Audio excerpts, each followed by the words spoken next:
kick us off, we can get started. Okay. Well, I recognize a lot of names, and I've spoken to some of you at different places, whether it be at the SSDA conferences, whether it be at the Capital Advisors offices, whether it's on some of the superintendent chats on Wednesday afternoon, whether it's a lot of different places. So a lot of names I recognize here.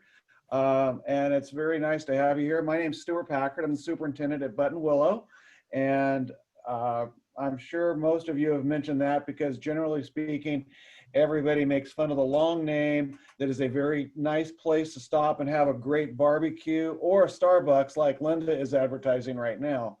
Right off the I-5, about 35 miles west of Bakersfield. Tim is not with us right now. Supposedly he'll be with us a little bit later in the morning. So what I want to do is make sure that you are welcome to this particular summit. Really a lot of good information. And as I see lots of names coming on here, I think it's important to be able to share these opportunities to speak to superintendents that are dealing with things that every one of us is dealing with on a daily basis. I do see we have two of our board members on here as well, Linda Irving and Eric Bonnickson. Linda is a past president, Eric is the secretary. Without making it sound like a sexist comment, Linda, but is that Eric that brought you the coffee? I have the most amazing staff and they check in and I'm going to Starbucks. Want anything? Like always. Absolutely anything. Okay, well, Eric is doing. I only do that for current presidents, Stuart. So I bring that coffee to you. I still don't have a coffee yet, Eric. You're going to have to drive down from Placerville. It's on its way. Okay. But I do want to welcome everybody. There's Rusty, one of my golf buddies from last conference. He's good to see him. We do have a couple of our folks here from Capital Advisors. I see Abe and Christina, always keeping us in the loop on everything. So great to see you guys as well.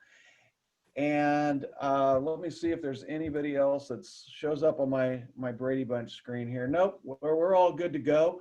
So just welcome on behalf of SSDA.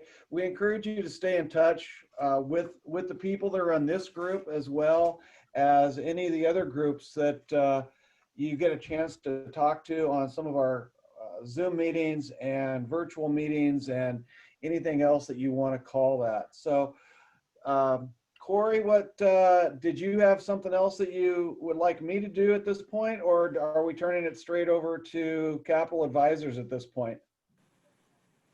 Yeah, we have a couple of minutes, Stuart. If you wouldn't mind going around and asking the associate members who are attending today, we would like you to say your name, where you're from, and a quick 10-second, this is who we are, this is what we do, this is what we offer.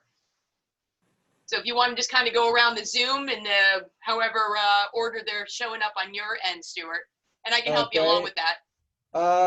And do we want every person as well on this one too? I don't think we have time for that. We just wanted the associates to have a quick introduction. If I skip an associate, I totally apologize, because as I'm going along, I see Eric, who's a superintendent, myself, Nancy's a superintendent, Nicole's a superintendent, Marcy's a superintendent, Cecil's a superintendent. Denise, I apologize for not knowing. Are you one of our associates? Yes, my name's Denise Brandt, and I'm with National University. And National University is a private nonprofit school based in San Diego. We've been around for about 50 years. We've always offered accelerated education, and we do offer to all SSDA members a 15% reduced tuition scholarship. Okay, very good. Thank you, Denise. Greg, superintendent, correct? Greg Curry? This one? Yes. Oh, no. No. Oh, who? I could never do your jobs. Technology in education. We do everything from infrastructure to software, primarily for classrooms, have special pricing for SSDA members, and we set up the panels at your conferences. Okay, very good, Greg. I know we actually have spoken, so I apologize for having my 59-year-old brain starting to kick in the wrong direction. Shin. Morning, I'm Shin Green of East Shore Consulting. We're a municipal advisory firm. We do work in the bond and facility space, and we also assist in a variety of financial projections and financial projects like territorial transfers. Okay, thank you, Shin. And Scott, Stuart, since this is Nancy? Nancy. Oh. I wish I was one of you guys, a superintendent, but I too am one of your associate members. So here representing Keenan and Associates.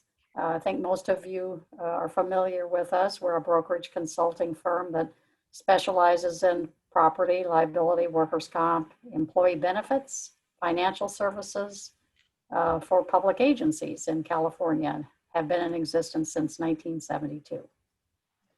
Nancy, I totally apologize for leaving you off as an associate. I think I've seen you so many times, I feel like you're a superintendent. I have been around a while. Something that's might be helpful, especially for the associates, is to rename yourself. You know, if you go up to those 3 little dots, I just did it for myself. It might help all of us remember which association you're with. So Okay. Right, I see some of you have a backdrop, but I'll go through there. Scott, you're in WEA. Thanks for having a backdrop there for us. Well, at least I have that. So good morning. Yes, I'm Scott Coffey with NWEA. Worked with so many of you over the years.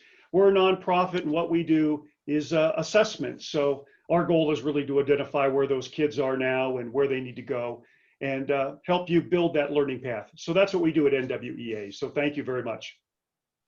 Okay, and oh man, now my screen just shifted.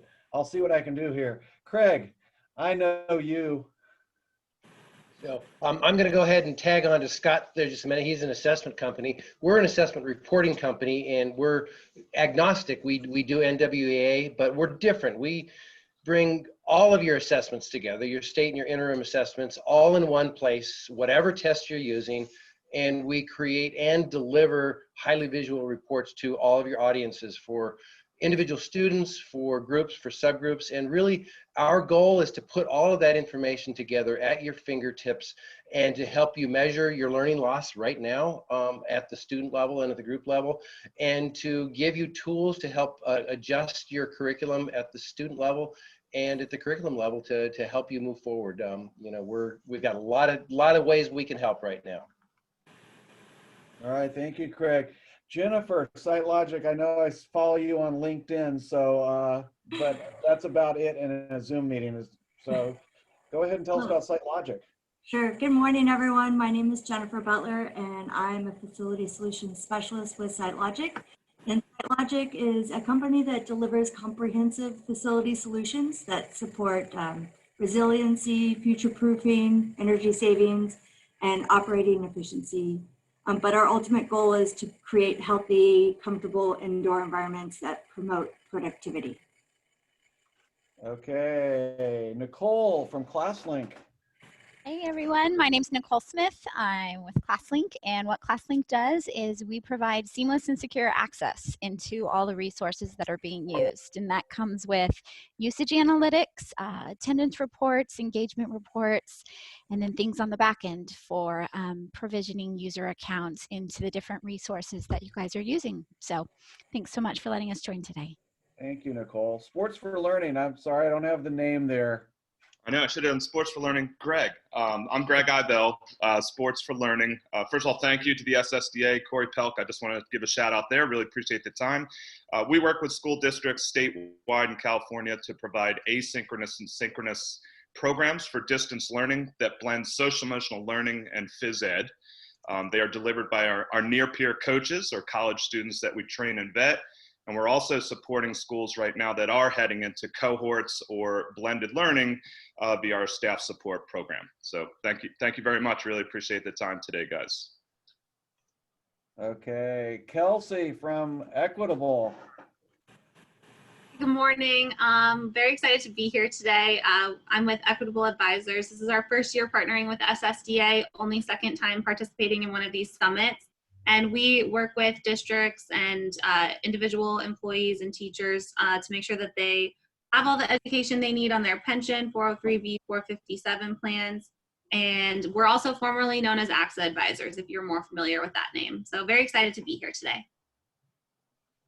Okay, moving right along. Summer, I'm going to assume you're a superintendent because I see an MHS in the background, but am I correct? Yes, you are correct. Okay, thank you. Yes, See, Stuart, we covered Maxwell all of our Unified. associates. I'm sorry? What was that, Corey? Oh, we've covered all our associates, so we are good. We are ready to roll on to Capital Advisors. Okay, well, in that case, I wish you guys all the best of luck from Button Willow on behalf of SSDA. Thank you for being here. Thank you for our associates. And again, thanks, Abe and Christina. I leave it in your court now. And I'm out of here because I get to go negotiate with our union today. Have a great day. Go get some coffee, Stuart. Thanks so much, Stuart. Goodbye. Thanks, Stuart. So Christina and Abe, you are both able to share your screens if you have a PowerPoint. And with that, I leave it to you guys. Here, Abe, I'll try and get this up without broadcasting anything incriminating here. Oh, I don't mind. It's your screen, not mine, Christina. Go right ahead. And we can see your screen. You're all good, Christina. Great. Yep. All right. Thanks everyone for joining in. Abe and I are going to spend 30 to 40 minutes going over how the budget came together this year, what's in store for next year, and then of course the thing that's been sucking the air out of the room for what seems like an eternity, the election that's coming up in 3 weeks. So thanks again for joining us. With that, I will kick it off to Abe to take us into our state budget. Great. So just as a reminder, sorry here, I'm getting my screen back together. So we've come a long way,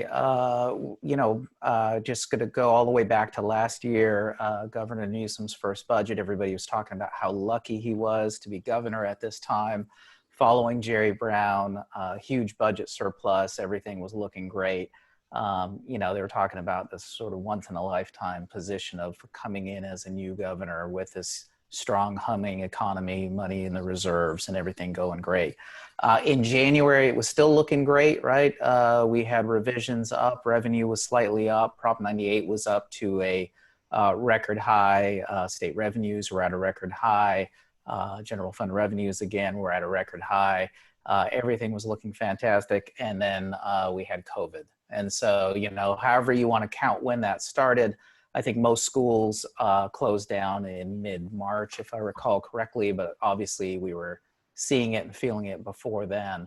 And from then on, I think if you take February through the end of that fiscal year, there was a $60 billion turnaround for the state, right? We went from a $4 billion or a $6 billion surplus roughly to a $54 billion deficit, right? So devastating impact on the economy, obviously, from the close down and everything else.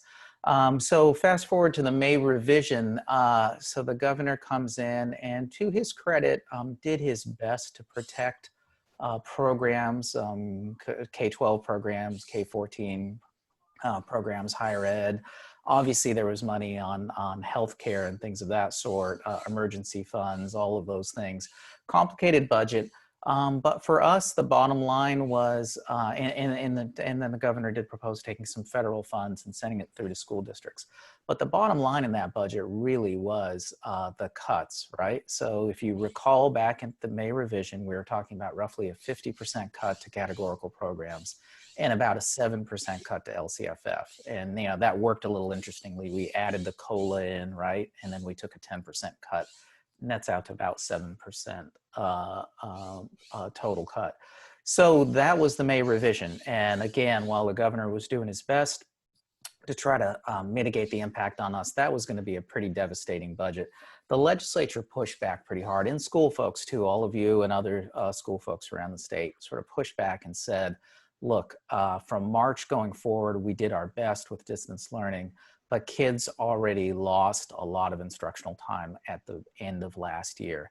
To start out the new year with these huge cuts is just not going to work. We've got increased costs to do distance learning, all of those things.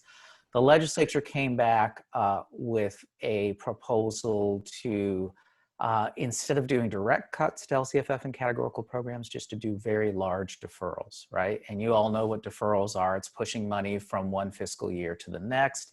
In this case, it was going to be over $10 billion from 2021 to 21-22. I'm not going to go through all that again in this. Hopefully most of you attended the budget workshop, but the way those work is starting in February and pushing all the way out to November of 2021, we start doing deferrals, and you do one every month thereon until you get to the June deferral that pushes to July. A total of almost $250 million each month that you do these. So pretty significant deferrals, but and we're very cautious about this here at Capital Advisors. Deferrals are a form of a cut. You will feel it, you never get that money back. It puts a lot of pressure on the next budget year and budget years following. But having said all that, it's a whole lot better than a direct cut to LCFF and direct cuts to categorical programs.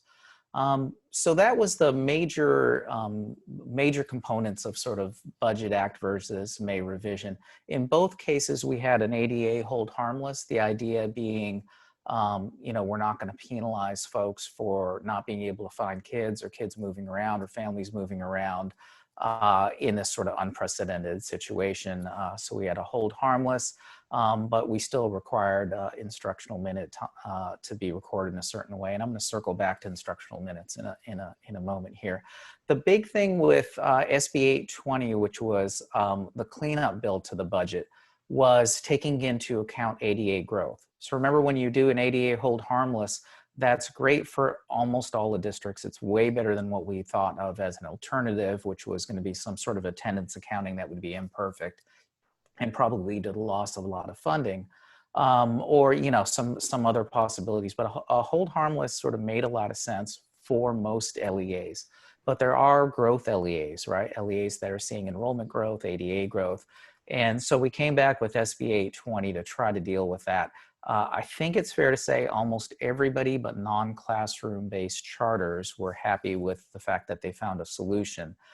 One part of the solution might be imperfect, and that is that they take into account, they allow growth in enrollment or ADA, but only if you put it in your budget, only if you had projected it by June 30th. And that's a problem for some folks because they had kids coming in through the summer, in the early fall. Their actual enrollment on census day is higher than they had projected. They projected conservatively because that's what their county office would want them to do. So some of those districts, some of them are small, some are actually medium size, even a couple large ones are looking at a solution maybe starting in January to say, if we really know, we know what the state was trying to do. They were trying to avoid people trying to sort of add last minute ADA to get more money in. But if we can show that districts weren't doing that, they actually saw an increase in enrollment and an increase in ADA, we want to provide some sort of solution to that. So that's the big stuff in the budget in 820. Anything you want to throw in there as well, Christina?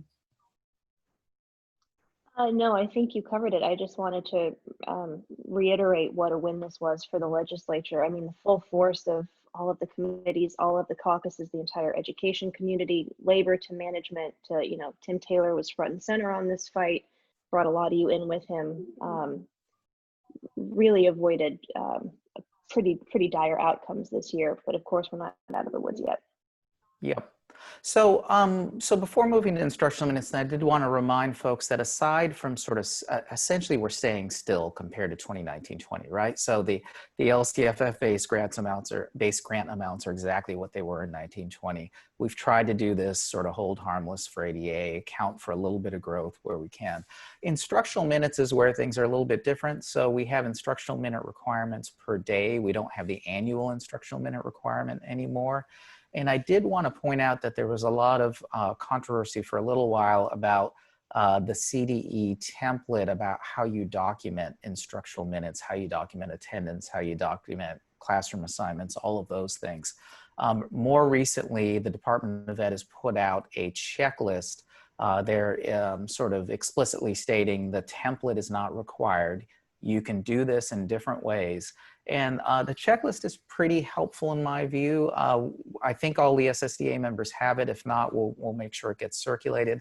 But it just shows sort of what some of the minimum requirements are if you do your own accounting. So the big concern with the CDE template is it didn't square with a lot of the ways you all keep documentation and you all keep records and your student information systems, right? So the checklist is an idea to say, yes, you can do it in lots of different ways as long as you meet certain minimum requirements. And so, for example, they're clear there when they're talking about the time value of assignments that you don't have to do that on a per student level. You can do it at a classroom or even a grade level. So you can say this assignment's worth 90 minutes, let's say, and you're not looking one student at a time.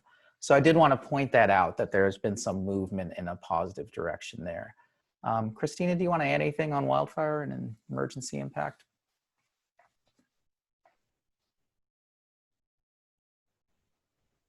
There we go. I lost my cursor. I didn't know how to unmute myself. Is your It was dog throwing terrifying. you off there? Yeah, guys, that's not my tail. Anybody's wondering how I put together. Someone's got their maps up trying to get to Sycamore Street. Yeah, on wildfire and emergency impact. So for any of you who were able to join our Budget Act workshops a few months ago, you might remember that when we were taking you through the list of, revenues and expenditures, we still got money in the bank to the tune of 8 billion, 10 billion. I mean, there's a lot to have left over.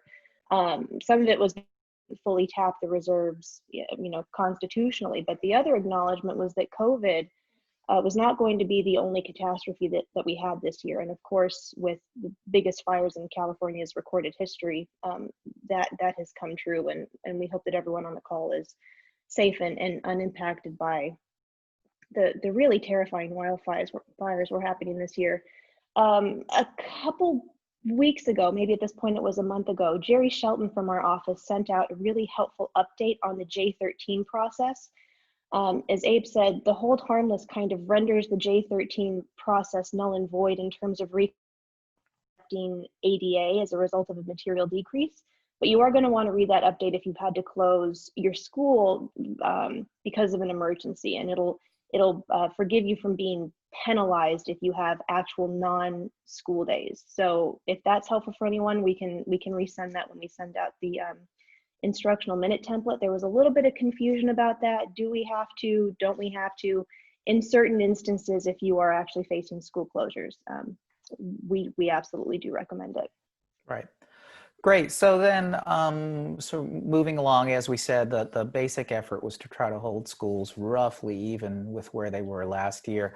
The only sort of thing to add on there is I don't want to give the governor and legislature too much short shrift for what they did on the federal side. So they took the majority of the federal aid that came from DC to California, and they allocated that out to schools. And so what we saw is $5.3 billion broken up in different pots, and we won't go through all the gory details on that again, but there are some monies, they're called learning loss mitigation funds.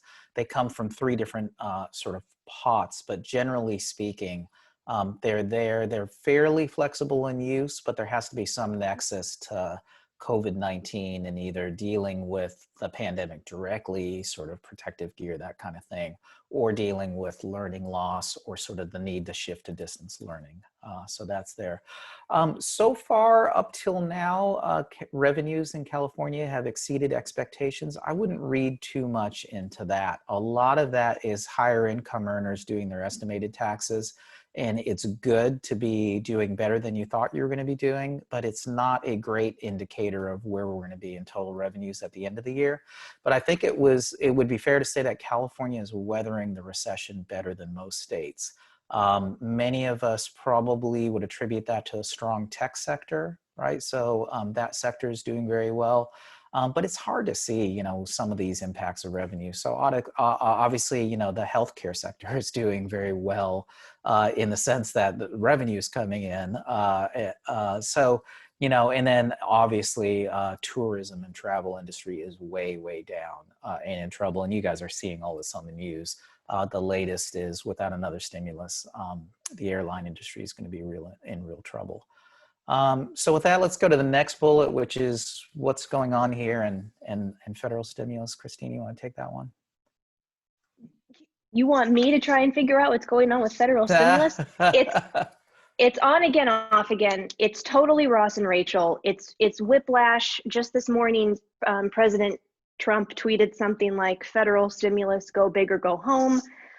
Last week he said negotiations are off, and then he conceded a bit to what Abe mentioned, you know, standalone bill for airline relief. I don't think a magic 8-ball exists that would give us any indication of what's actually going to happen. And now, of course, the Senate Judiciary Committee is holding confirmation hearings for Amy Coney Barrett.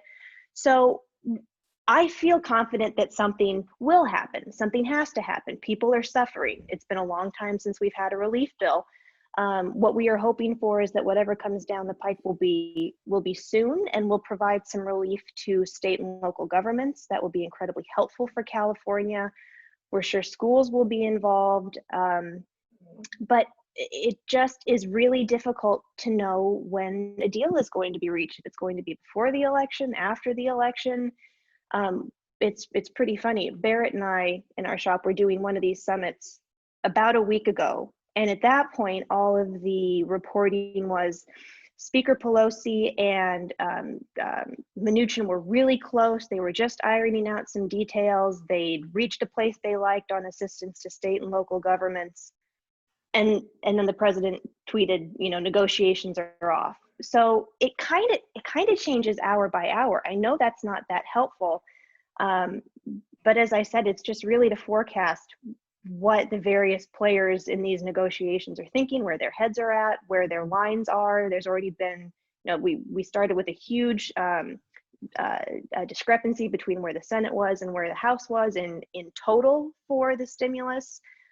That gap has narrowed a little bit, but now, you know, there are obviously some other factors at play here. So again, not a ton of specifics. Abe, I don't know if you have more to add on that. It's well, just the only thing I would say it's very hard to navigate. No, I think you read the tea leaves just right. I think to remember what the stakes are for us, which are huge.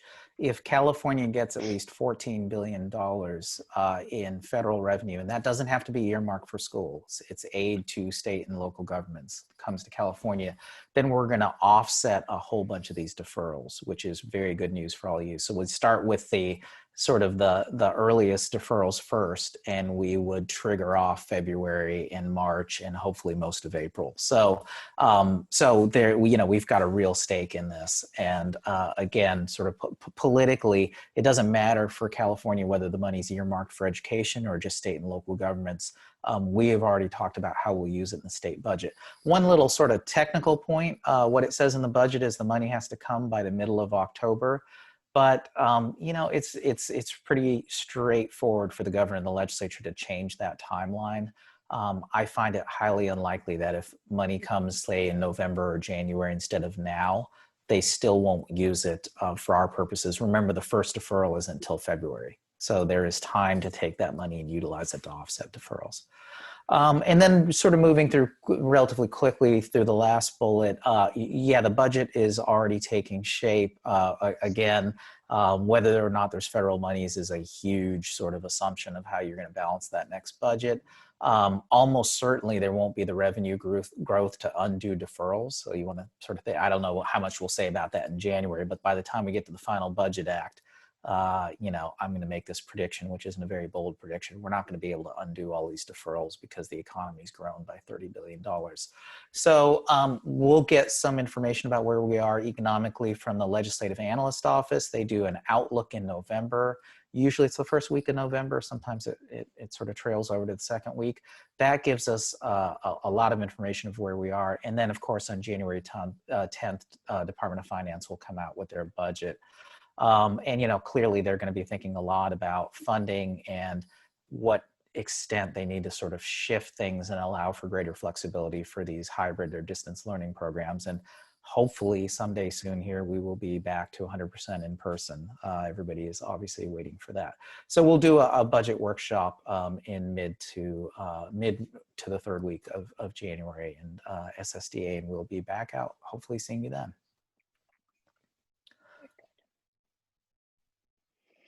All right, we are officially 3 weeks out from November 3rd. This election, as I mentioned, is just, it's taken all the bandwidth. It seems to be the undercurrent for just about everything, the backdrop for everything from the next round of stimulus to the judicial confirmation process. We do know, you should all have your ballots now, early voting numbers are just shattering records. When last I checked, as of maybe Sunday night, 10 million ballots had been cast nationwide. I think it was about 1.6 at this point last year. That's not an indication of who those ballots were cast for, but I think it is an indication of kind of a newfound voter enthusiasm this round. So the polling, to whatever you buy into it, does show Vice President Biden with a pretty steady and it seems like growing lead in the presidential race. The question remains to be seen, though, is if, you know, kind of the gaps and the blind spots of the 2016 polling round have been mitigated this round, and if some other kind of pop-up unforeseen factor is just making this polling season just way off again. We are not sure. I'm sorry if you could hear my dog whining. He's heard the spiel too many times. He's getting fussy with me. He's your best critic. You're just gonna have to deal with it, buddy. So the presidential race, it's going to necessarily have an impact on Senate races too. There is some concern. I don't know if any of you saw it, but Senator Mitt Romney wrote kind of a missive earlier. I saw it on Twitter, really distancing himself from kind of the hate and the violent rhetoric that he feels has kind of been plaguing our political discourse. And I think a lot of people are concerned that if President Trump is not reelected, what effect that is going to have on kind of the down ballot Republicans. So the magic number is 4. Democrats need to gain 4 seats to win a majority in the Senate. Some really interesting news coming out of Senate races that no one really thought were going to be competitive. Obviously, Senator Lindsey Graham is having a pretty tough time with his contender. And then just this morning, I saw that Cook Political had moved Texas, Alaska, and Georgia from likely Republican to lean Republican. So just a lot of movement here. We're not going to know for a couple weeks. We likely won't know everything on November 3rd. It might take a couple of days. But it does have some repercussions for our purposes. Obviously, the composition of the Senate. If stimulus hasn't been passed by then, it'll impact that. So just pretty high stakes here. Moving down to California, every single seat in the California Assembly is on the ballot this year, and I believe half of the Senate. We expect Democrats to keep supermajorities in both houses. They might even pick up some seats in the Senate. That's only important if they're looking to raise taxes or override a gubernatorial veto of a bill. I don't see that happening, even with a 2/3 majority in both houses. I'm just not sure I don't know if there's a desire to raise taxes once we're coming out of the most debilitating recession in California history, but you know, stranger things have happened. You'll see those races on your ballots whenever you fill them out. Also, I'm sure you've already seen some kind of advertising for or against Prop 15, which would be the most significant reform to the original Prop 13 since its passage, an effort that the campaign Schools and Communities First has been trying to get to the ballot for a couple years now. Essentially, if passed, it would start to distinguish commercial and industrial property from residential property for property taxation purposes. So right now, properties are only reassessed if 50% or more of the ownership changes hands. That just doesn't happen that frequently with commercial properties. So, you know, Disneyland is still paying property taxes at a 1944 valuation. I'm making that up completely. Don't quote me, but you get my point. It's got deep pockets, both for and against it. Zuckerberg and his wife are really pushing for this. Business Roundtable, a bunch of business community groups pushing very strongly against it. And they've got some pretty compelling fodder to work with this year. This is not the time to raise property taxes. These businesses are already suffering. If it does pass, however, it is a revenue generator for schools. So it's, depending on the year, it's estimated to raise between, I think the window is like $8.5 to $12 billion annually, of which 40% will go to public education, K-14 community colleges are included, and the other 60% goes to local governments. So school folks do have a stake in the game here. Watching it closely, the polling has been not enthusiastic. I think the last time PPIC did a poll just a few weeks ago, it was 51% support with a pretty considerable number of voters undecided. I'm not sure that gets it over the finish line when all is said and done, but like I said, there's 3 weeks away. It feels like a lifetime, but we'll be watching that one very, very closely. There are others, but I'm sure if your mailbox is anything like mine, you've been seeing campaign flyers for the past 3 weeks. So unless there are any specific questions on the other ones, that one is really the most directly tied to public education. Happy to take questions on others though, or Abe, if you wanted to add anything in. No, I think you covered it. I mean, on the state legislative races, I agree with Christina, absolutely. It's the Dems will keep a 2/3 majority, and they're unlikely to exercise it for much. We don't see them vetoing much from Newsom, and we don't see them probably doing much on the tax side. So let's go to the last one here. So Sacramento dynamics, I mean, I think that's connected to the election stuff we're talking about. The only thing I would add is, and many of you already know this, and if you come to our workshops, you've heard it before, it's a very interesting thing, even with the Democrats completely controlling the legislature, the two houses simply can't find a way to get along, right? The Senate and the Assembly have never gotten along. Historically, there's always rivalries and problems. And so they don't utilize their majority very efficiently. If the Senate and the Assembly got together and knew what they were doing, they could push back pretty hard on this governor and get pretty much whatever they wanted. The conventional wisdom is governors hold all the power, but that's not true when your party controls 2/3 majority in both houses. So right now, interestingly enough, we'll see if the Senate and the Assembly can eventually get their act together here. And then the other thing on Sacramento dynamics that's probably important is this, is this tension between the governor and the legislature generally over executive orders and how to handle COVID and how to handle big contracts for things. So in the beginning, it seemed like it was all fine. And eventually the legislature started to think that Governor Newsom is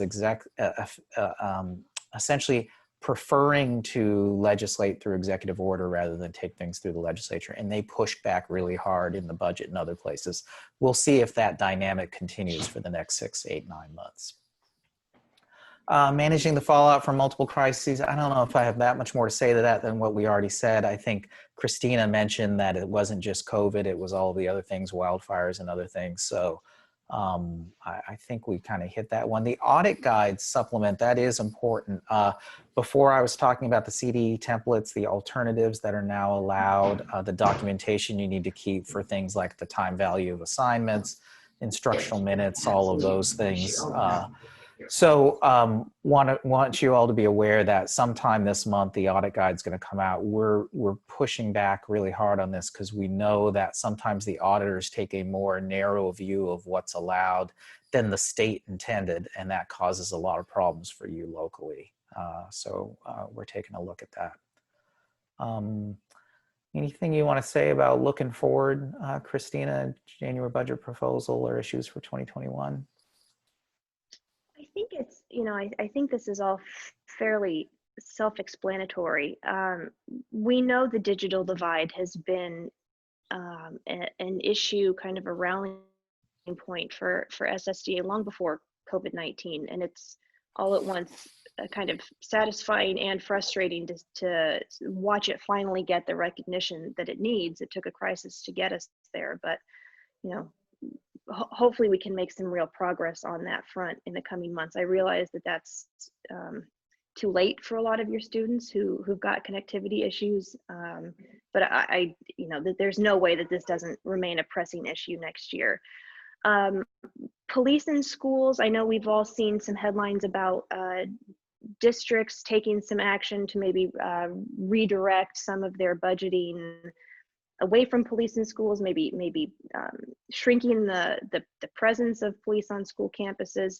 Nothing was legislated this year officially. There was some language in one of the budget bills that essentially urged the legislature to take a look at this issue.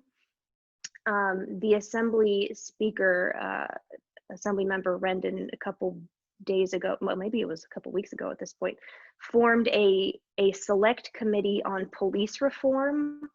I think the impetus behind that was several-fold. He took a lot of heat for some of his late in session decisions as leader. He got some criticism for maybe fumbling the clock on big Senate priorities that never wound up getting a hearing on the Assembly floor because, you know, kind of time mismanagement. And then I'm sure a lot of you saw that he was just raked over the coals for not allowing a new mom in the Assembly to do proxy voting, which led to the image of the session of her voting up at the microphone on the Assembly floor, mask on, clutching her baby with a blanket over her head. So, you know, for a lot of reasons, he set up this police reform select committee. I imagine the issue of police in schools will come up during those hearings. They haven't met yet. We're gonna monitor that closely. And then we know through data and through anecdote that the mental health of your entire school community is fragile. We've heard that across the board. You know, everything from stories of kids feeling just horribly embarrassed to have their screen showing where they live during distance learning, to kids who actually have physical reactions when they start to smell smoke in the air again. So the need here is kind of beyond comprehension. I do believe, as Abe said, that the revenue numbers are looking better than expected. Can't read a lot into it, but hopefully we will have some serious resources to put behind this, because it's an issue that if we don't address, I think it's going to lead to just bigger problems. The charter school discussion has been an issue for years. It will continue to be. And then, of course, we can't reiterate enough how jarring and shocking and how impactful wildfires are. The one thing I wanted to bring up that's not necessarily on here directly is attendance accounting. And Abe, you know, jump in here if I leave the lane. But I think we're just urging very detailed accounting this year, because we're not quite sure what they're going to do next year. A lot of the policies that took shape kind of end at the end of this fiscal year, and trying to predict what they're going to do in the 21-22 school year at this point is kind of anyone's guess. So I think that kind of cleaning up the policies that they put in place this year, making any changes, like Abe said, hopefully we'll get some ground on the districts that are experiencing genuine, real enrollment or ADA growth. I just think there are going to be a lot of kind of smaller policy buckets that come out this year that need a closer eye next legislative session. So there's going to be a lot to accomplish. Completely agree with that. Yeah, we have a hold harmless for ADA. That doesn't mean you should be not paying attention to it. We know there's challenges with documentation, and so some version of, you know, daily participation and attendance accounting are going to merge together. I think there will be some flexibility, even in addition to what we've talked about so far, provided by the state. But yeah, I agree with Christina 100%. Do not ignore ADA this year, because we don't know how we're handling funding next year. So I think with that, we're ready to take questions from anybody but Tim. I can see Tim has joined us, and you're not allowed any questions, Tim. You can have a comment. Well, do you think they're As long as it's gonna, nice. do you think they'll hold ADA revenue neutral again next year, or, hold that cap again? Think the bigs will last for that a second year? It's hard to tell. I mean, I don't think it's just a bigs issue. I actually think if they get sort of the growth part right, the hold harmless is protection for just about everybody, because we just don't know how students are going to shift and how people are going to be doing the accounting. But the answer, Tim, is I don't know yet, because first of all, we don't know how much money they're going to have and how they're going to distribute it and what they're going to prioritize. So clearly the governor and the legislature this time prioritized stability, right? So we're going into this new year, we're going to try to do distance learning and hybrid learning and all of these different things. Let's just try to keep the funding in the system kind of like it was the last year. I don't know if that's going to be the attitude going forward. If we are in a new era where sort of hybrid or distance learning is just part of what we do going forward, then you could start seeing some real shifts in how we fund schools and how we send funding to kids. Anybody else have any questions? Corey, any in the chat room? No, I don't see anything in chat, but go ahead, Rusty. This is Rusty Clark at Pleasant Ridge. I see Governor Newsom very similar to Donald Trump, as he makes his executive orders whenever he chooses to, and there's no clarity in them. But just as a segue to my question, is there any talk about clarity of when schools can open up? As we have the 4-color code, but is it an uncolor that we're looking for to open up, or is it the yellow? I'm in a county that neighbors a county that we've been in a color that we can't open up because our public health says, no, you have to adhere to the August 3rd guidelines of school reopen. But this other county that's in a color that's more restrictive has said, forget you, state of California, we're going to open up how we choose to open up because our public health says we can. It becomes problematic, and then it becomes a local political issue. And so is there any guidance or clarity, or is it just, once again, choose whatever you want to choose and hopefully you don't get caught in the crossfire? Yeah, I mean, it's a frustrating system, particularly when they switched from the earlier tier systems into the colors, and people were confused about if they'd already been making progress in that tier system, did they convert that over? I think we're past that transition period, and now we're fully into this color system. So I guess here's how I understand it, and I get that it's not perfect clarity for anyone. What the state is trying to do is set standards in which you're restricted from opening.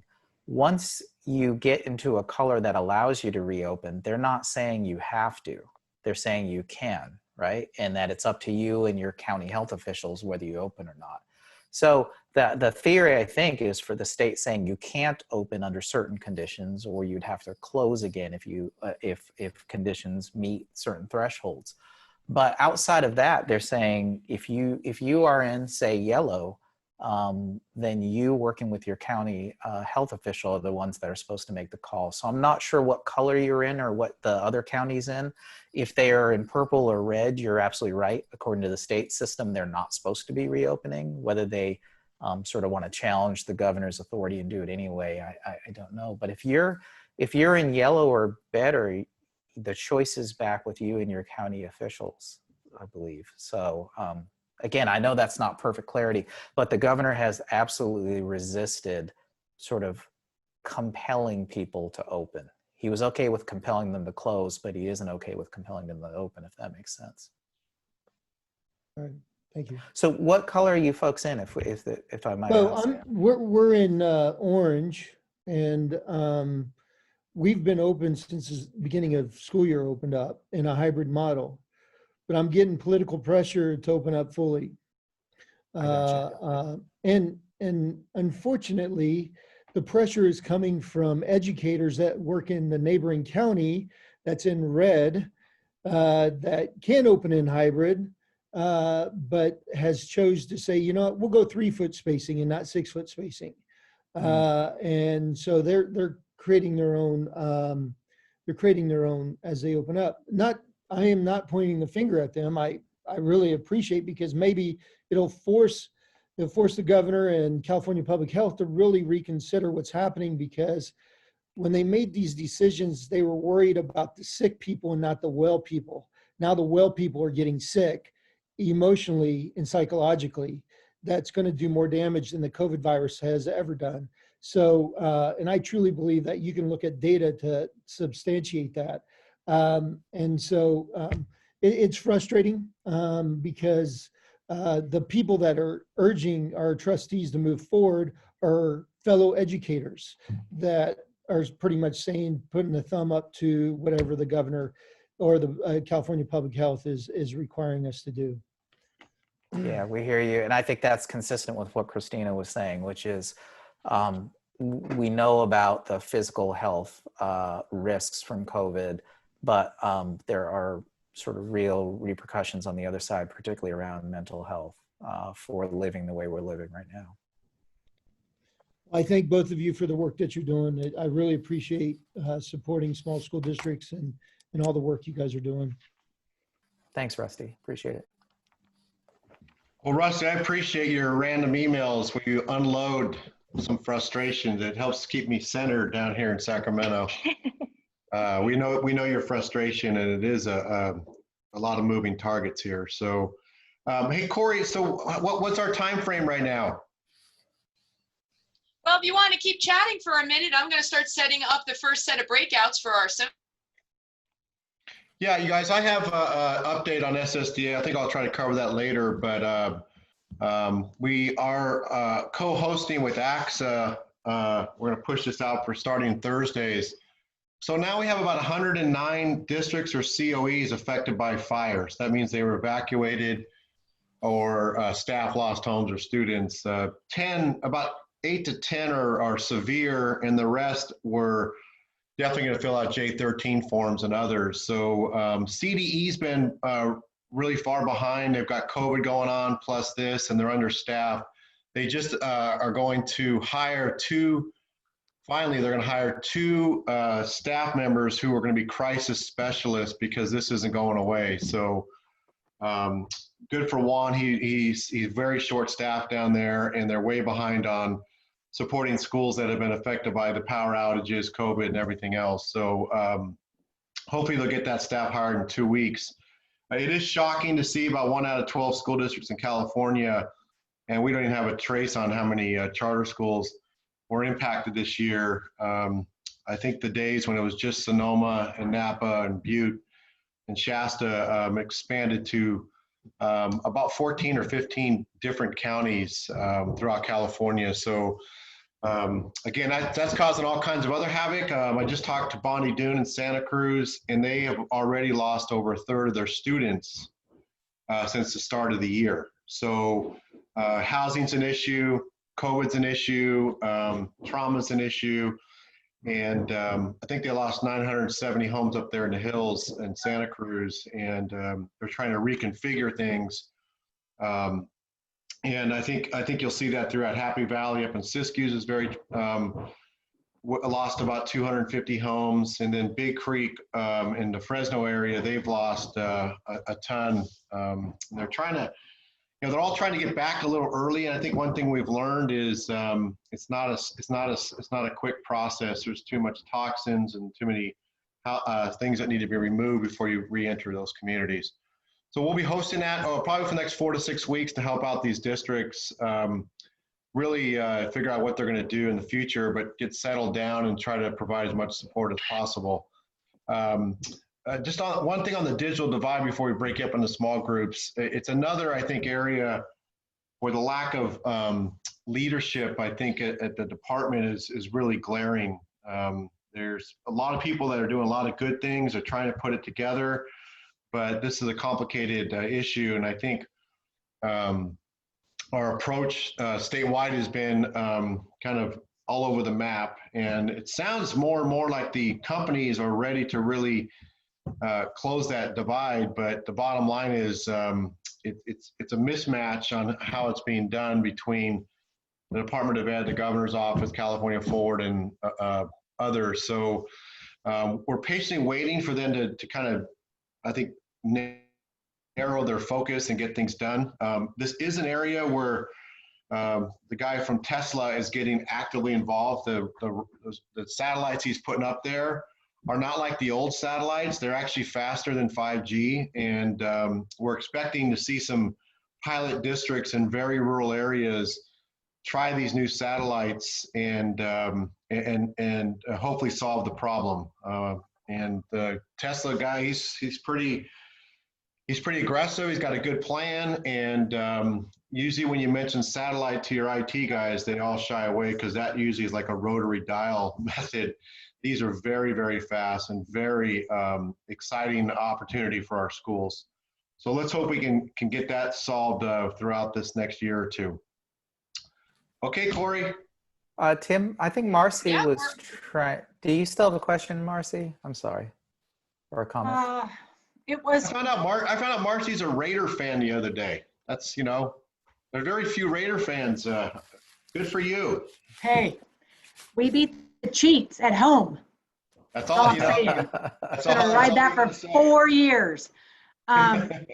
Okay, so my question had to do with if Biden and Harris win the White House. My colleague Eric kind of weighed in, but what happens in SAC, right? We got Harris, we got the governor with aspirations. What are anything there, Christina or Abe? Put Abe on the spot. Wow. There's Good question. a lot there. This is why you guys like us as your client. Our level of questioning is at a level. We don't just roll over like your others. Yeah. So, I mean, great question. I think that the heart of it is whether Joe Biden, if he wins, is a one-term or a two-term president, right?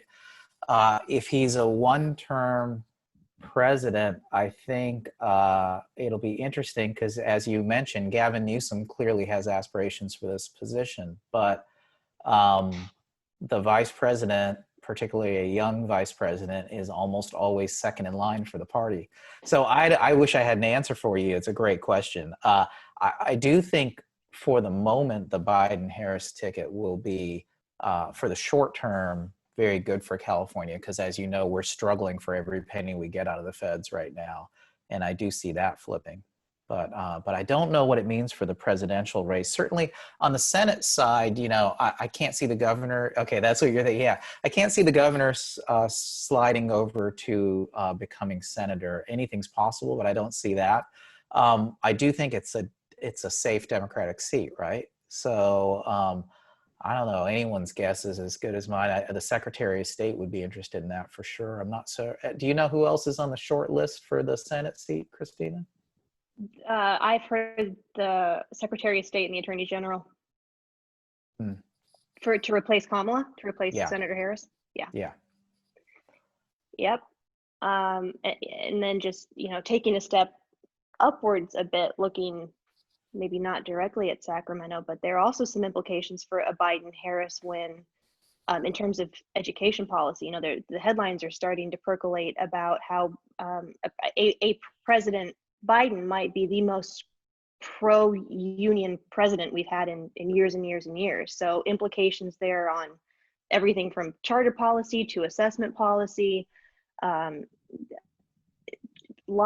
lot to watch. I do know that my personal take when Joe Biden announced Kamala Harris as his running mate, there was, essentially 3 full news cycles of, it dashed Governor Newsom's hope of ever becoming president. I didn't buy that much. I think it throws him a little bit off course because, as Abe said, very clearly this is on his vision board for his career path. I think it reroutes him a bit. I'm not sure it dashes all of his hopes at a presidential run at some point, though. I'll make a motion to get Eric Bonnickson on the short list for Secretary of Ed for DeVos. Eric, I'll provide you a free flight out there too. Oh, hey, make it round trip. Round trip. Round trip. Just do 1 week and get out of there. Okay, cool. Yeah, that's a great question. Anybody else have a question? Do you think Thurman will be on the short list for Secretary of Ed? I do not. Okay. Sorry, was that too direct? Yeah. No, that was it. We like that. Okay, Corey, we're ready Get to him out of break out. California. So.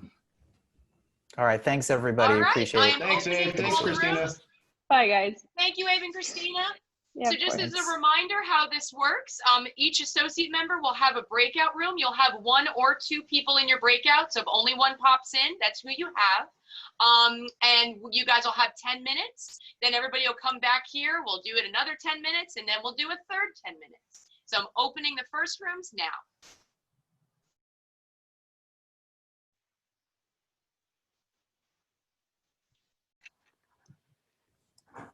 Yeah, it was. I give you a B+. That was good. Linda got the A because her delivery is better. Well, yeah, I'm not. I got to work on delivery. That's for sure. I'm trying to see the slides. Not Always deliver for me, Eric. Always. Hey, I appreciate that, Shin. Thank you. I'll try to screen share again because the slides weren't moving. So let me. Sure, no problem. Always good to have the slides move.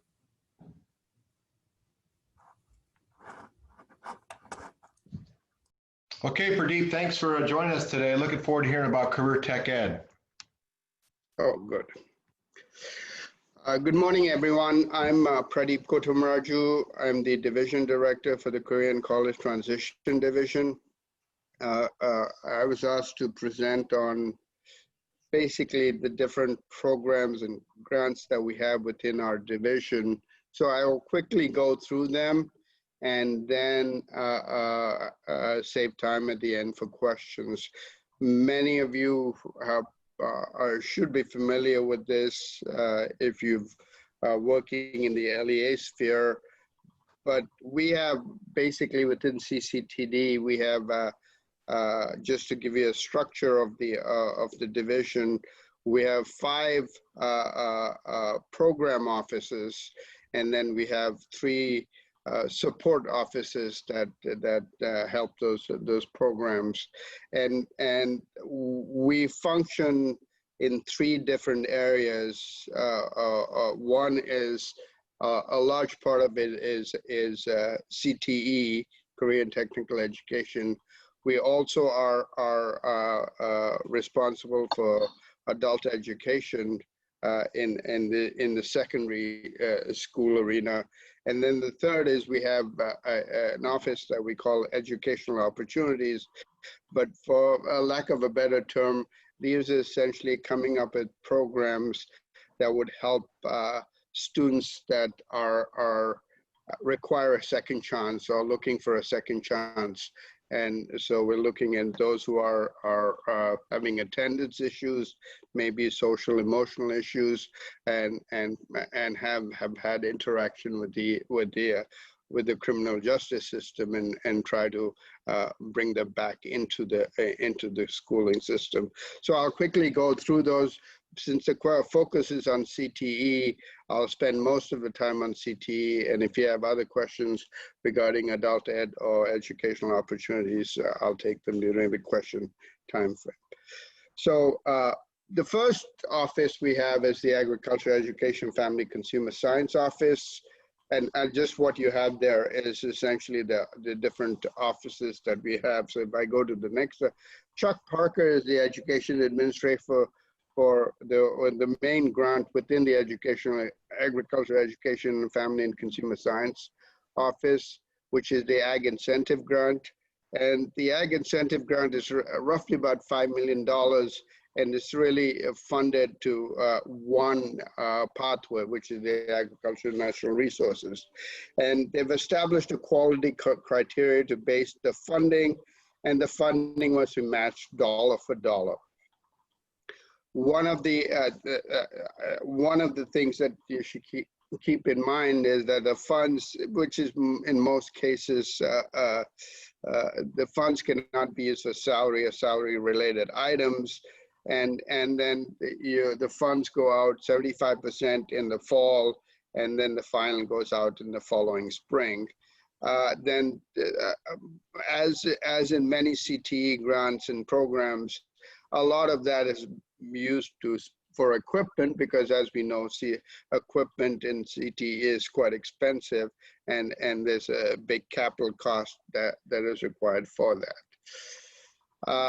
The programs receiving funds take part 3-year cycle. So every year they go through an industry advisory committee review. And then we, the department, review that. And third, there's a self-review.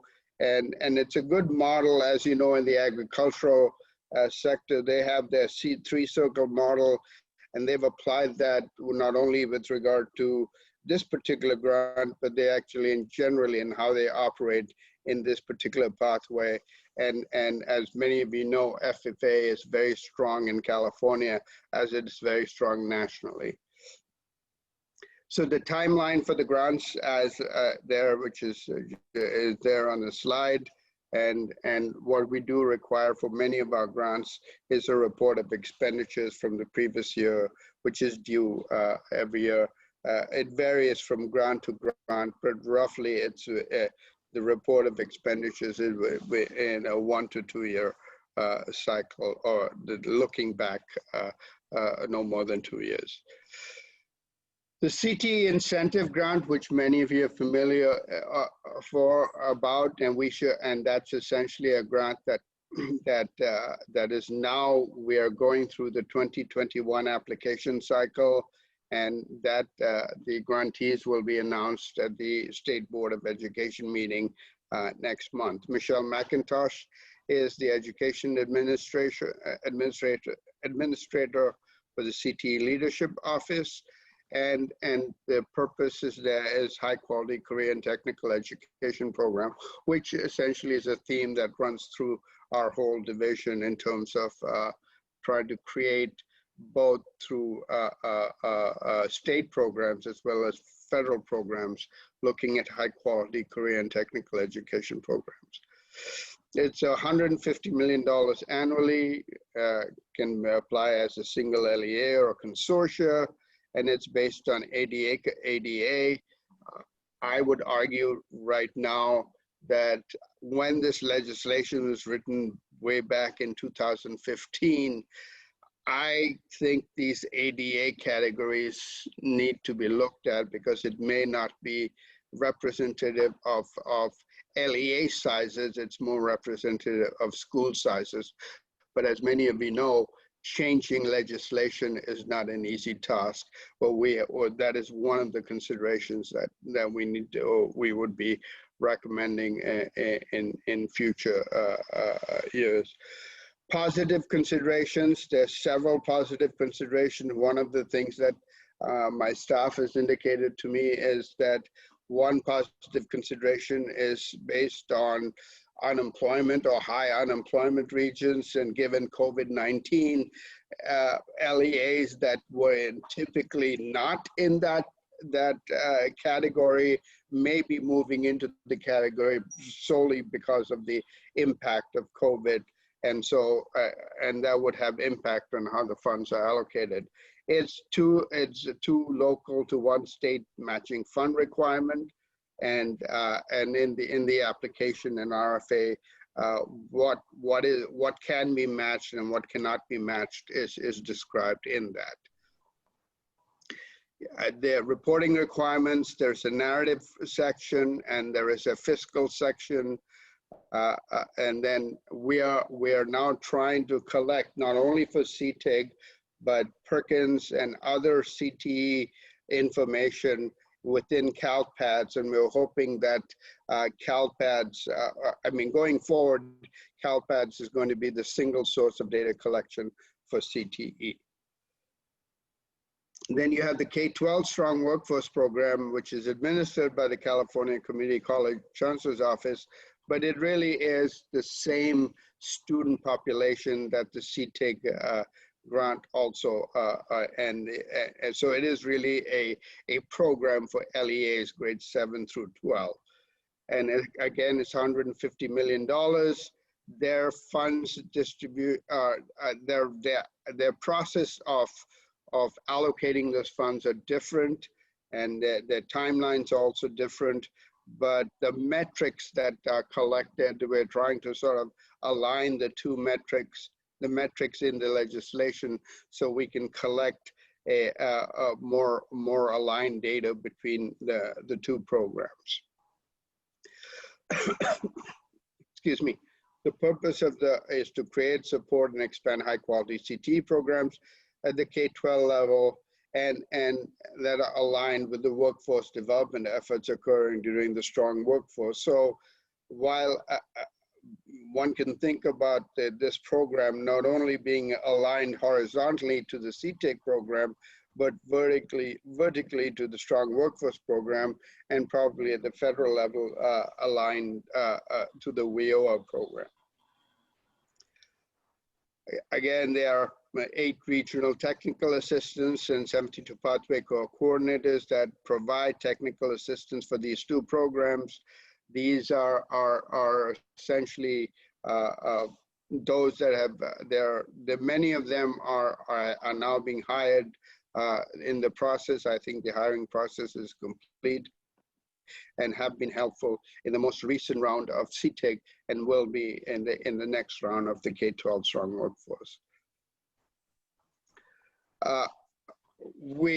The division manages a federal program, which is the Carl Perkins legislation, strengthening career and technical education for the 21st century, known as Perkins 5. Brian Baker is the lead there in the CTE Leadership Office. As many of you know, the federal grant is its 5th iteration. The first one was in 1983.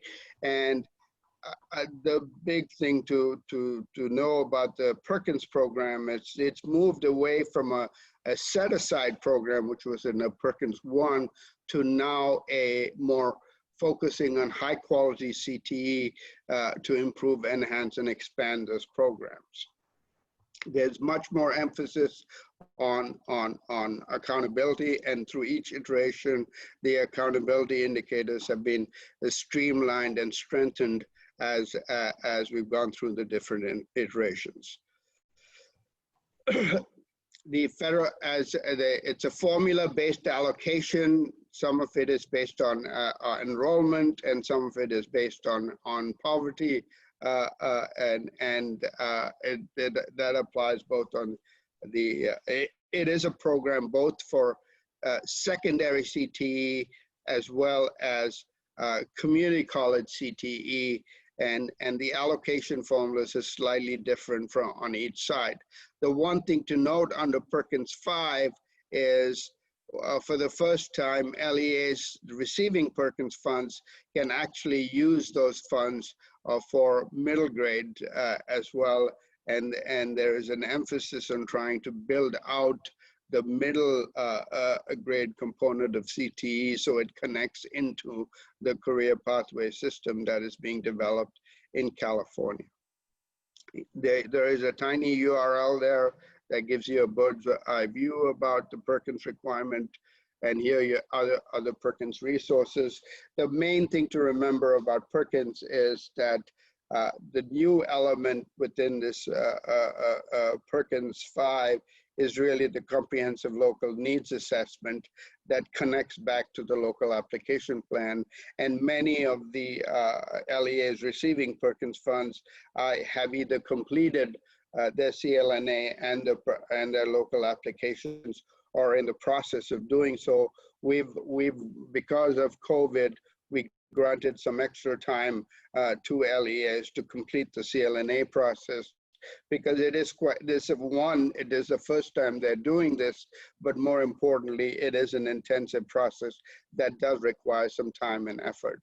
So we're hoping that by the end of the year, we will have all the information together from the LEAs, although I've heard from staff that most of the LEAs have submitted their information, but we're making sure that the budget and expenditures align to what they've proposed based on what they may have got out of the CLNA. The other program that is connected to CTE, which is by its name doesn't seem to indicate that, but it's the California Partnership Academies, and Pete Callis and Maria Barrett is the education program consultant. It's in the High School Innovations and Initiative Office. That office actually is responsible for anything high school, including graduation rates and at least state graduation rates, because many LEAs have their own local requirements. But their main program is this California Partnership Academy. It is a long-standing program and that was first legislative approved in 1983, and it's around $30 million, and it's been successful in terms of looking at these partnership academies. One way to describe them, or a short way to describe them, is to look at them as a school within a school that combines a career pathway with some of the academic requirements that are needed for high school graduation.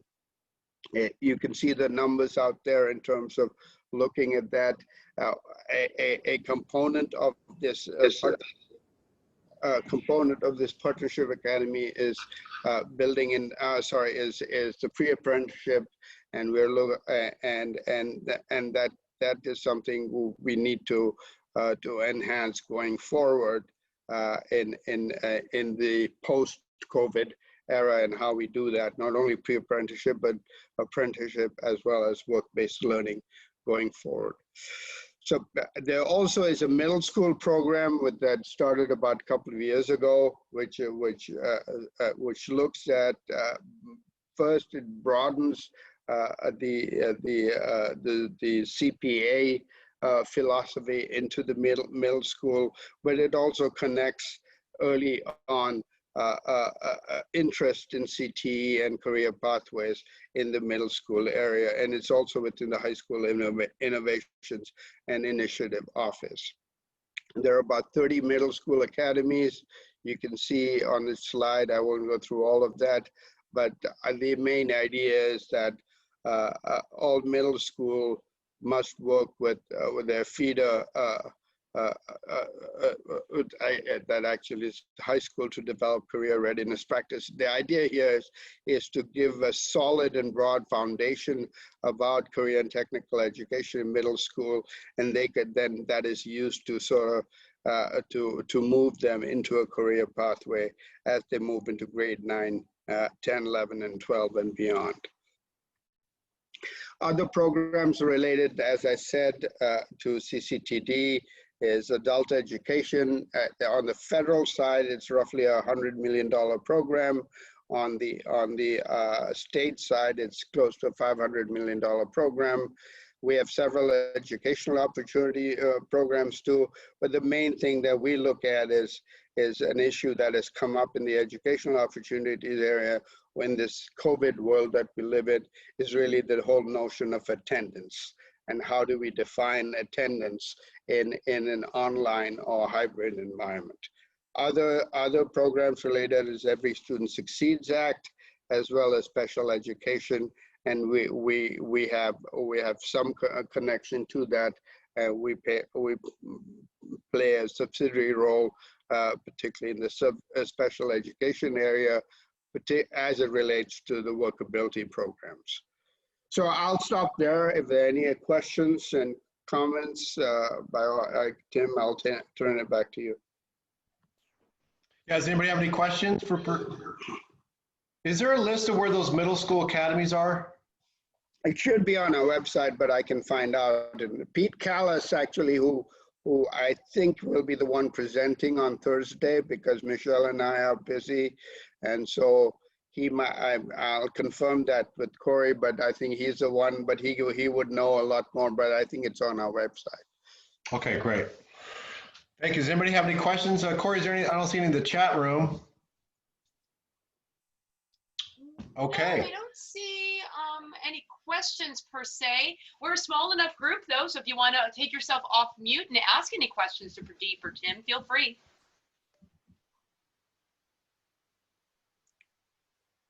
Okay, well, Pradeep, thanks so much. If anything pops up, we'll send you an email, and have a good rest of your day. Appreciate it. Thank you so much. Bye-bye. Okay. Thank you, Pradeep. Bye-bye. Okay. I'm going to share my screen. How fun. So I thought what I would do is quickly run through some of the things we're working on with SSDA. And then we really are here. We want to kind of wrap things up by hearing from you in small groups.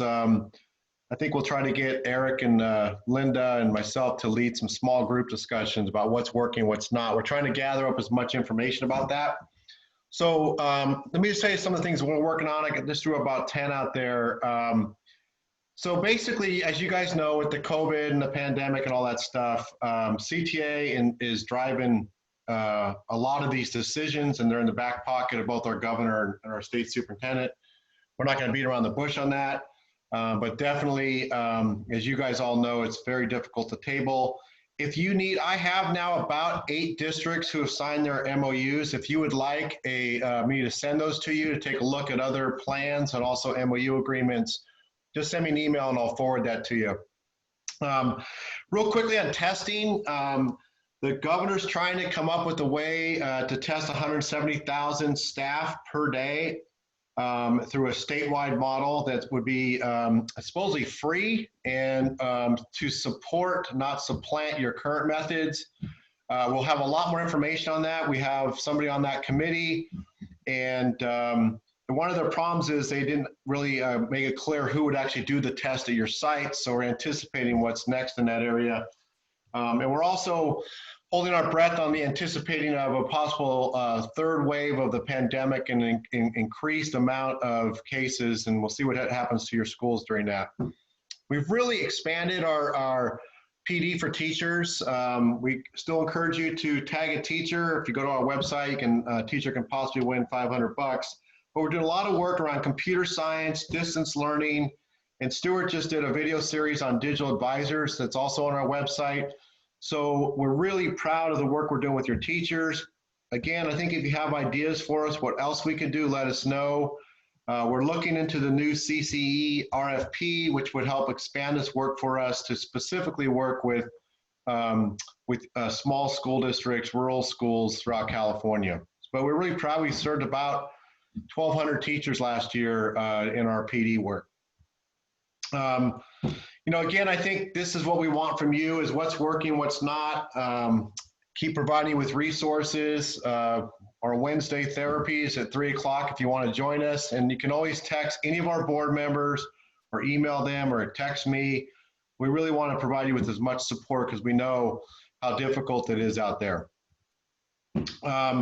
The good news is we are at the table every Thursday night. I get to meet with all the associate executive directors from SSDA, CASBO, CSESA, SSDA, and AXA, and it's good. Basically, we meet either with the governor's office, the CDE, or a senator or somebody working on a bill to get that through. So we're very focused on COVID-related issues. The big issue coming up for you guys is going to be state testing, and they've designed or come up with 3 different approaches. I just met with ETS to talk about this with CDE. They will have an online version is one option, a small group online at your school site, or a paper and pencil for those that can't do that. So they're still working out the details.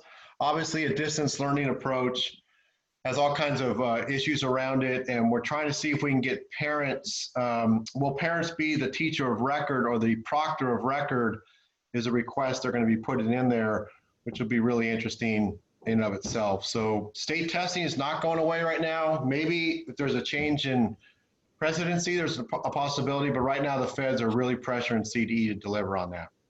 I think we need to make sure we're not testing the parents, but we're actually testing the kids. Your scores will go down. That's what's going on in my school right now, is that the parents are in every class. Yeah, and they're taking the test for the kids. Mm-hmm. Yeah. You know, we've been talking about this for a while, but preparing you mentally and get you information as best as can for the 21-22 budget. I think it'll be very challenging. So we're going to be offering some webinars around that and work with our partners to get that work done. Again, we're seeing a lot of declining enrollment due to the fires and COVID, and we'll see that would be a major impact on your schools depending on where you're at. Let's see. Oh, it's frozen. Okay. I already talked about the fires and what we'll be hosting. We are making this a high priority. I want to thank Nicole and others throughout the state working as the fact that they've capped and not paying for the growth ADA is insane, and it's really a high concern of SSDA, capital advisors, and a lot of districts. I think we're approaching about 350 to 400 districts that would be over cap. Not sure how many actually put that in their budget, but this is a high priority, and up until we will follow our advice of our lobbyists, but if we have to litigate, we're going to, as a team, to work on this because it's such a broad, big issue throughout California and a precedent we don't want to approve. So we have already conducted some board trainings throughout California, done virtual and face-to-face. So we are conducting those. And if you would like any support on that, let us know. I know you got elections coming up, but boards that have already had the same group coming back have already done some board trainings. A core focus on leadership in the COVID area is one of the things that we're been asked to do, which has been very helpful for school districts. And then continue to work on our quick Ignite presentations and presentations from our associates about saving you time and money, going to shorter videos to make that happen. If you have any ideas on what you need, please send Corey and I an email. We'll jump on it for you.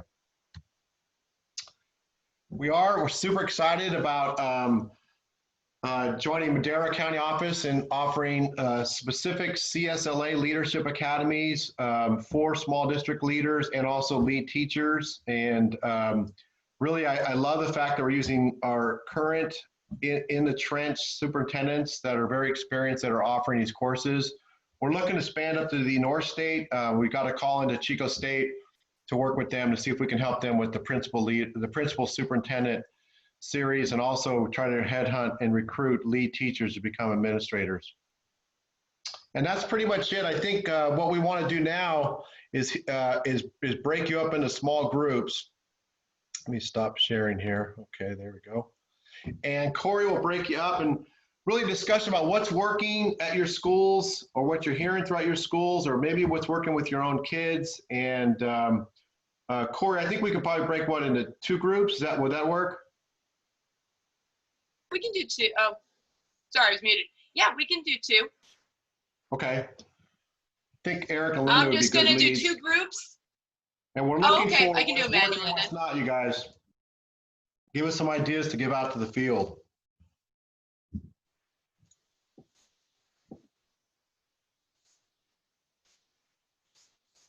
And our associates are also welcome to join in the conversation.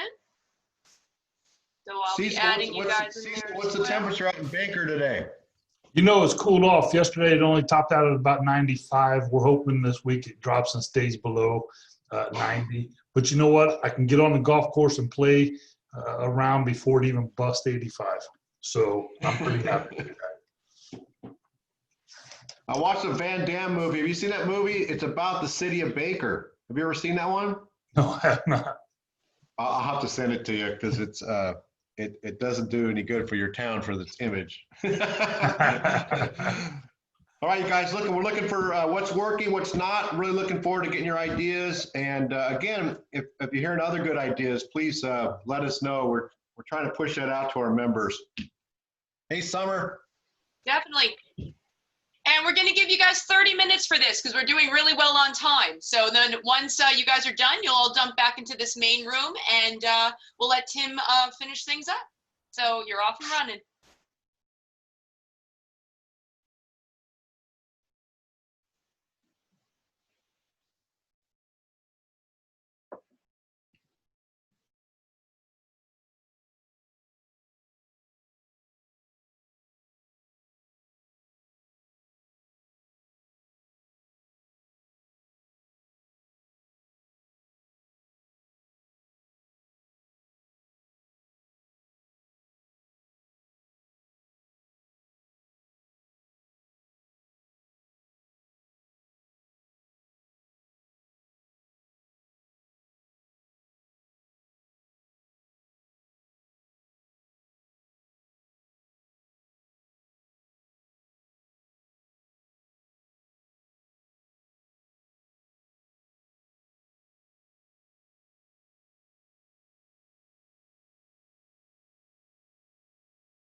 Oh, Tim, you're on mute.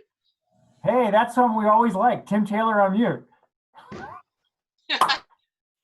Listen, Matt, I know where you live. I know where you live.